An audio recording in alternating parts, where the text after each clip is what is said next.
महाजन साहेबांचं काय झालं, की काल परवा जे भाषण त्यांचं होतं, 12 मिनिटाचं भाषण होतं आणि 8 मिनिटं हे माझ्यावर त्यांना बोलावं लागलं. आणि ते बोलत असताना खाली देवेंद्र फडणवीस साहेबांना सुद्धा त्याच्यामध्ये काही गोष्टी त्यांना सांगाव्या लागल्या. त्यांचा आवाज आपण ऐकला असेल त्या माईकवर आलेला. मग कुठं ना कुठेतरी एक गोष्ट खरी आहे, की कर्जत जामखेडचं राजकीय वचन इतकं वाढलेलं आहे, की या मतदारसंघाची आणि या मतदारसंघाच्या आमदाराची दखल ही मोठ्या-मोठ्या नेत्यांना त्या ठिकाणी घ्यावी लागते. खरं तर त्यांचं कर्तृत्व तेवढं मोठं असतं, तर मग कदाचित गुंडांचा वापर करून त्यांना नगराध्यक्षपद हे बिनविरोध करावं लागलं नसतं. खरं तर त्यांच्याकडे एवढे वर्ष मंत्रिपद आहे. त्यांच्या जिल्ह्यासाठी आणि त्यांच्या भागासाठी कुठली एखादी फॅक्टरी आणली जरा लोकांना त्यांनी सांगावं. त्यामुळे उगाच हवेत न बोलता आणि राहिला प्रश्न बाबांच्या बाबतीत, त्या भागामध्ये बाबा म्हणजे आजोबा. आम्हाला अभिमान आहे, की पवारसाहेब हे आमचे आजोबा आहेत. त्यांच्या मार्गदर्शनाखाली आम्ही त्या ठिकाणी लढतोय. आम्ही कुठे विचार बदललेले नाहीत. आम्ही कोणाची लाचारी स्वीकारलेली नाही आणि महाराष्ट्रातले नेते त्यांना मंत्रिपद देत नव्हते. दिल्लीत जाऊन किती वेळ त्यांना फेऱ्या माराव्या लागल्या आणि आता एका मंत्रिपदाचे ते मंत्री आहेत. जे मंत्रिपद 2 विभागामध्ये डिव्हाईड केलेलं आहे. एक विखे पाटील साहेबांना दिलं, एक त्यांना मिळालेलं आहे. म्हणजे पुढच्या वेळेस ते मंत्री होतील असं काही वाटत नाही. हे चुकीचंच आहे ना. एका गुंडाला जर तुम्ही पाठिंबा देत असाल, ते सुद्धा जाहीर भाषणामध्ये, हे योग्य नाही. तुम्ही राजकारण करत असताना जो तुमचा कार्यकर्ता आहे आणि तो कार्यकर्ता जर गुंड असेल आणि गुंडाला तुम्ही उदो-उदो करत असाल, हे कुणीही तिथं स्वीकारणार नाही. आणि हा जो वाल्मिक कराड आहे, त्यांनी काय फक्त मराठा समाजावर अन्याय केला असा नाही, वंजारी समाजावर पण अन्याय केला, इतरही ओबीसी समाजावर अन्याय केलेला आहे. त्यामुळे हे जे गुंड प्रवृत्तीचे लोकं असतात, ती कोणाचीच नसतात. ते फक्त पैशाचे असतात, सत्याचे असतात आणि गुंडाशाहीचे असतात. आणि गुंडाशाही आपण जर बघितली, तर समाज वगैरे बघून कधी तिथं गुंडाशाही केली जात नाही. फक्त गरिबावर गुंडाशाही केली जाते. तर वाल्मिक कराडली सर्व समाजाच्या लोकांवर अन्याय तिथं केलेला आहे. आणि अशा व्यक्तीचा तुम्ही जर पाठिंबा देत असाल, तर महादेव मुंडे, त्याच्याचबरोबर देशमुख परिवार आणि इतरही सर्व जे लोकं वाट बघून आहेत, की कधी त्यांना न्याय मिळेल, त्यांच्या परिवाराला न्याय मिळेल. मग कुठेतरी तिथंच या सत्तेत असणारे नेते या गुंडाची बाजू घेऊन कुठेतरी हस्तक्षेप करण्याचा प्रयत्न तिथं करत आहेत.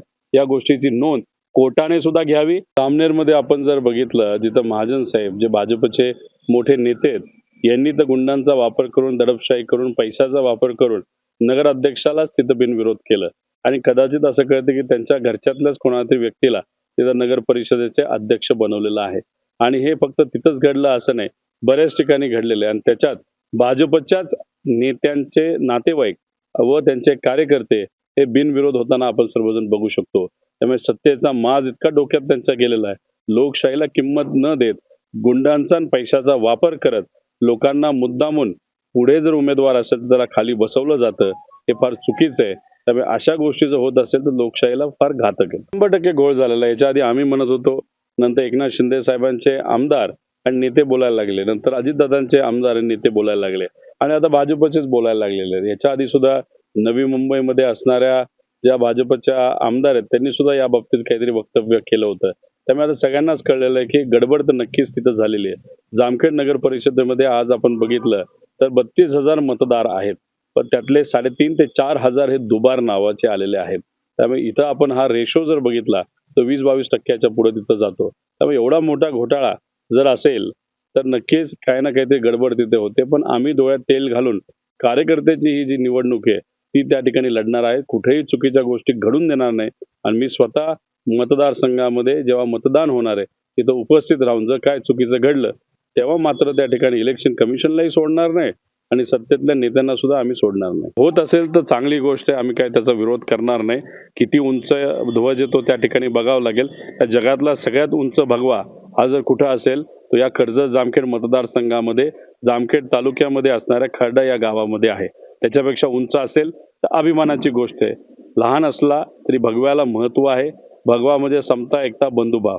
सगळ्या समाजाला एकत्रित घेऊन हिंदू संस्कृतीमध्ये व इतर समाजाच्या संस्कृतीमध्ये सुद्धा भगव्याला खूप महत्त्व आहे. त्यामुळे भगवा म्हणजे समानता, एकता, बंधुभाव. त्याच विचाराने खऱ्या अर्थाने आपल्याला काम केलं पाहिजे. पण दुर्दैवाने झालं असं, की भाजपने भगवा रंग हायजॅक केल्यासारखा झालेला आहे आणि भाजप वागत असताना, बोलत असताना द्वेषाचं राजकारण करतात. म्हणजे कुठं ना कुठेतरी भगव्याचं जे महत्त्व आहे, ते भाजप अप्रत्यक्षपणे ते महत्त्व कमी करण्याचा प्रयत्न तिथं आहे. त्यामुळे उगाच कुठं तिथं भेदभाव न करता जो भगवा कलर आपल्याला शिकवतो त्याच शिकवणी अनुसार आपल्याला कार्य हे केलं पाहिजे, अशी शिकवण नाही तर असे विचार आज नरेंद्र मोदी साहेब त्यांच्या सर्व कार्यकर्त्या नेत्यांना विविध राज्यांमध्ये देतील अशी आपण अपेक्षा करू.